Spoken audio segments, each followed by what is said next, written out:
ฟังเด้อไอ้น้องเฮาเกิดมาจนบ่ได้หมายความว่าเฮาบ่มีสิทธิ์รวย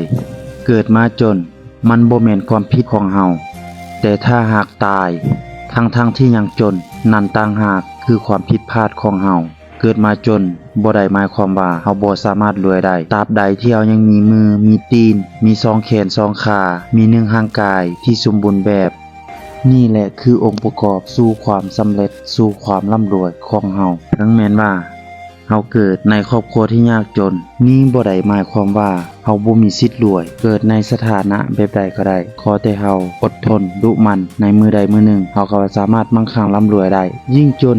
ยิ่งอดทนยิ่งจนยิ่งดุมันยิ่งจนยิ่งหา